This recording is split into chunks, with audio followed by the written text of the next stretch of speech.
Hi, and welcome to Let's Talk Safety. I'm your host, Dylan Sutherland from Protector Safety Gear. Throughout this series, we'll be interviewing industry experts to provide our audience with valuable insights on various categories of PPE. Topics will range from selection and standards to maintenance and care. This should ultimately assist you in selecting fit-for-purpose safety solutions for your site. From these discussions, we will create resources such as Toolbox Talk downloads and blogs, all of which will be available on our website, www.protector.co.za, for download. How often would you say you need to inspect your equipment? And here we're not just talking about the mechanics of it, but your harnesses, your lanyards, all of those. Cool. On the equipment, just to step back one for the rescue component, I think it's also imperative to ensure that there's not just a single SOP on rescue, because rescuing somebody over the side of a roof versus rescuing somebody that's fallen through a roof versus rescuing somebody who's fallen off the side of a I-beam, there's very different considerations that you need to take into account. And rescue isn't, and no equipment actually work at heights. Rescue highlighted, there's no one size fits all. There are ways to make sure you can do a number of rescues, but generally from where do I anchor to how do I get to the person to, there's a number of things we need to consider, and that should be considered from the equipment point. In terms of maintenance and care, must be inspected periodically. That's a maximum of 1 year periods. Periodic means we inspect it once a year, and we generally get an SME or subject matter expert that comes through and does the inspection, because again, it's a keen eye. They're actually going to look into the equipment. If I use the equipment every single day, and or not every day, but I just put a harness on and off I go to work, and in 2 months' time I do it again, if I'm inspecting that equipment, probably I'm not going to make a good decision. So periodically we do support the OEMs and the standards in general as a maximum of 1 year. But the reality is that if the environment is harsh, it should be more frequent, and that would be done through the selecting of PPE or the selecting of full protection equipment. But as well as that, we need to also do it daily. So when somebody is deemed competent on unit standard 22998 in South Africa, part of that competence includes inspecting equipment prior to use. Perfect. They need to know, because at the end of the day, if they don't inspect it properly and they fall, it's their life. They're the ones that are going to get hurt. 100%. And I'm very glad you mentioned that it should be inspected before every use.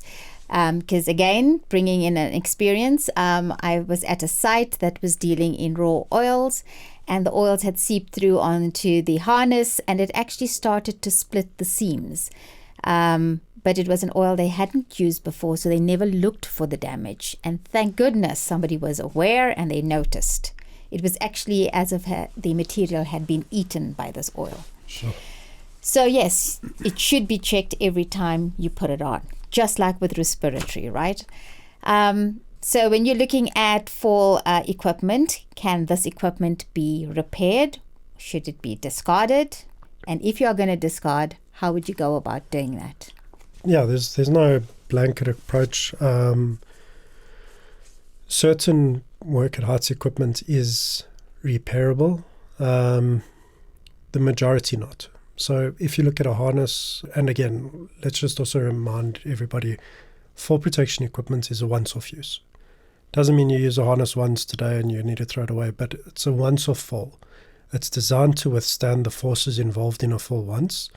Once it's done its job and it's dissipated that force, unfortunately, it's damaged components that in the future, if it sustains another fall, can cause serious problems. So first off, if you're working with a harness or a shock absorber, or generally any webbing component, if it's been involved in a fall or it's past its lifespan, it must be destroyed and then discarded. I think there's something critical we need to look at there. Destroyed because somebody that isn't trained might accidentally pick that up if you've just thrown it in the skip next to you. And they might just say, well, bonus, I don't have to buy another harness because I found one. Mm-hmm. They don't know that you've thrown it away because somebody experienced a fall in it and that it's no longer safe for use. So when it comes to webbing, for sure, as soon as there's been a fall, as soon as it's past its lifespan, you destroy it. You destroy it by cutting. You destroy it by making sure that somebody can't put it on by mistake. And then when it comes to other components like your retractable lifelines or your temporary lifelines, they have an ability, some of them, not all of them, have an ability to be repaired. So the OEM, 3M in this case, would be able to basically train up a service provider that would be their representation. If a retractable lifeline was damaged, that can be sent in for what we call a level 1 service. Level 1 service will be to assess the damage, understand what has to happen, and depending on the severity of the damage, that can be serviced, and it can be serviced and fixed and recertified, and it would be at a much more cost-effective way of approaching it. The cool thing, and I think 3M does it well, I mean, even on the harnesses, there's these things called an impact indicator. And these, I mean, the reality is if somebody's on site and they take a fall, if nobody saw them, they're probably not telling anyone. So it's going to get hidden and you're going to be at risk reusing that harness because it's done its job. You do get harnesses that have impact indicators. Every single retractable should have some mechanism that indicates that this has been in a fall. And those would also be what you use. So if it's from the webbing components, again, if the impact indicator is deployed, it needs to follow the same process and be destroyed and discarded. But yeah, retractable lifelines and your mechanical products generally can be repaired.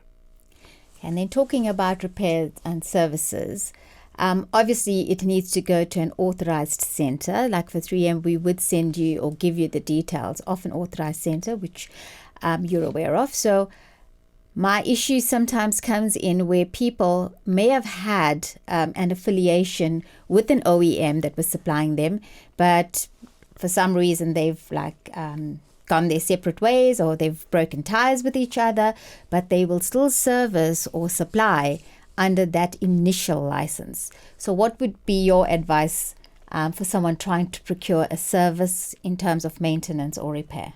Yep. Ask questions. It's always the answer. If somebody says to you they're the authorized inspection authority, ask them for their certificate. If it's not current, if their inspection in authority certification was 5 years ago, there should be something ringing a bell. You need to ask the questions and they need to provide you with that. If you're not sure, a step further is reach out to 3M or the OEM. I'll use 3M in our case because for us as the service center, we can tell a client, look, we are, and we can even give them a certificate. If they're not comfortable with that or if they don't believe us, I hope and I really implore people to do that is go speak to the OEM and say, look, these guys say they're your service center, are they? Because that's going to make sure that we close that loop and people are getting the appropriate service. Else they're just getting robbed. They're getting a service that isn't a service and they're paying for it and there's no protection. And that will lead me to something else that always gets me. When people send out a tender, for instance, you have people who've never worked with fall arrest systems, who don't even know what the products look like, putting in a tender bid. Now, if someone was to win that tender under that circumstance, how would you as Protector then assist that person? Because you're our go-to market person. So, yeah, we would obviously, the problem is you can't come in at the end of the tender. To be honest, stay away from tenders because of that. If somebody has won a tender, if it's got the product, if it's got exactly what's required, no problem. We're more than happy to assist. But the reality is, most of the time they just say, look, we need a retractable lifeline that's 15 meters. there's hundreds of different components there, and that's where we don't play. Unfortunately, we know what we're giving is a long-term solution. We know what is out there is not necessarily going to work for a long term, and we really stay away from that. So if it's a distributor that does do that, we do facilitate that through Protector, and we are 3M's authorized partner, where we make sure that they are able to be competitive. We don't want to basically stop 3M's fall protection business from being able to work because it's with Protector. So we've got a structure that allows resellers and it allows end users.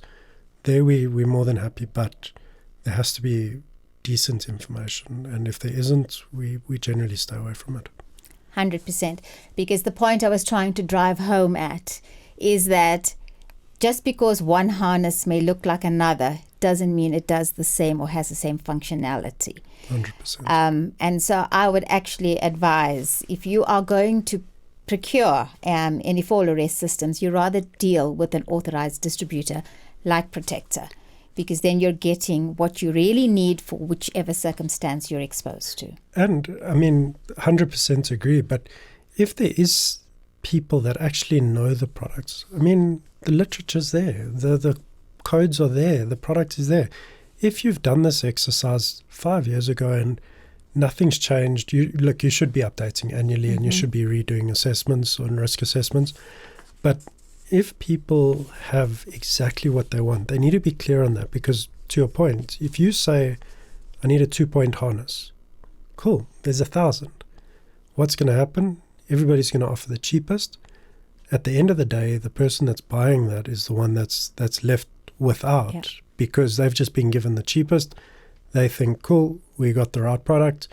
And ultimately, I mean, if it's in a harsh environment, that unit won't last longer than we've seen harnesses finish within 3 months. So you mentioned, and I'm going to bounce off everything you respond to, but you mentioned harsh environments, right? So in your harsh environments, look at lifelines, for instance. If you're working down at the coast, obviously salt air has an effect on anything metal. So those are things they also need to take into consideration. So when you look at the longevity of a product at the coast as compared to inland, are people aware that elements can have an effect on the lifeline? Or when you supply something and say it's got a 5-year guarantee, are they going to expect you to honor that for 5 years? When it comes to roof lifelines, for instance, let's talk about that. 100%, you're spot on. The reality is even the suppliers don't know that.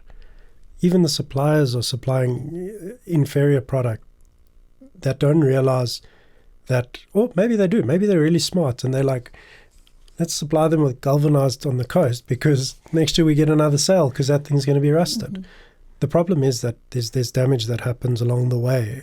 And the biggest problem is, like we've mentioned before, falls don't happen often, but they're serious. I mean, a fall can create 1.5 tons of force on a single point. If something is compromised, if a component, and it's the weakest component in the line, is compromised, it's going to break. Mm-hmm. That means the person is connected. So on the roof lifelines, yes, coastal is one thing, but we need to even take into account that the South African environment is hectic. We are in harsh environment on a daily basis. We experience extreme sun, extreme heat. We experience extreme storms. We experience hailstorms. On a daily basis, when you are dealing with a roof, the exposure that is receiving is crazy. And the problem is that people do install things that are they're inferior. They're not the ideal quality. And the problem is that the client that gets that in sometimes again goes on the cheapest quote and thinks, cool, saved a bit of bucks. And a year down the line, 2 years down the line, they then sitting with an even bigger problem because they need to reinstall, or worse than that, not that it got damaged, that somebody fell and it didn't perform its function. Where we really connect with 3M is, I mean, any product we install, we've got a full installation team. it comes with a 10-year warranty in use. That means that it sits there being exposed on a daily basis, and 3M are willing to write a letter and say 10 years warranty in some of the most harsh environments. That's what you get with your permanent lifelines. I mean, that for me ticks a big box, because if they're willing to do that, they're ensuring you that it's going to work when it needs to work. Okay. And it goes back to, again, if it's just going to be procurement, sourcing, then you're sitting with a problem. Big time. So who would you rather deal with when you are talking about fall arrest systems? Look, procurement in isolation, safety in isolation, maintenance in isolation, engineering in isolation is all a problem. Mm-hmm. My feeling is it needs to be a holistic discussion with all parties. Procurement needs to understand what were the criteria we're looking at, because a roof installation isn't a couple bucks. It's serious output or outlay of money. That means that it needs to be looked at probably more as a investment to the company, making sure when somebody needs to go do maintenance, or they need to do repairs, or whatever the function is, they can do it safely and make sure. So you're already touching on 3 elements. You're touching on procurement, you're touching on maintenance, you're touching on safety. These 3 divisions and silos, unfortunately they are silos generally, need to be talking, and they need to be coming to an appropriate solution. So most of the time, yes, safety is the person to talk to, or maintenance, and very little for us procurement. But if you don't get procurement in that conversation, the chances are you're going to miss installing appropriate solutions, and you're actually going to do a disservice to the customer. Great. So in closing, I will ask, if you had to visit a site they don't have a procedure on fall arrest, when you're equipping them, would you assist with writing up an SOP for them, or how would you work with them to get one installed? Yeah, certainly. I mean, I think the one really cool thing is we've been exposed to a lot of different environments at different jobs, tasks. So there's generally good information that sits in the team. When I say the team at Protector, we could assist from the beginning, from developing their fall protection plan, ensuring there's appropriate SOPs included, risk assessments, ensuring they understand the standards, because even that, I mean, we can probably sit here for another hour just talking about work at height standards. Mm-hmm. I feel for these people, because they need to now decide, okay, well, my anchor point, EN795, my harness, EN361, my retractable 360, how? Their job is to either do construction or manufacture or something that is not work at heights. So we rarely offer that full solution. They generally talk about it as a turnkey, but if somebody wants to take work at height seriously, we get technicians onto the site. We'll do an assessment, a pre-work assessment basically, and give them an idea of, cool, if you want to go and get a fall protection plan in place, this is what it would look like. SOPs, proper equipment, even standards for proper equipment, training, rescue, the entire process. And that's what we love, because that lets us make sure that we've educated and we've at least provided the appropriate information, and that client should then make a good decision on their people's safety. Perfect. So, and that's what I love about, having us deal with Protector as well, is that full solution. So you don't have to go to different people for different ideas or different results or different means of procurement. I like that you're a one-stop shop, basically. So with that, I thank you for your time and good luck with working at heights. Awesome, Ronnie. Thank you so much. Thank you for joining us, and I hope this episode added value to you. If you are experiencing any safety challenges on your sites and require any additional information, please do leave us a message on LinkedIn via Protector Safety Gears page, or alternatively follow the link below and share a message with us, because maybe it can create value or valuable conversation for future episodes. Be sure to also follow us on LinkedIn. There will be some valuable information shared from today's discussion.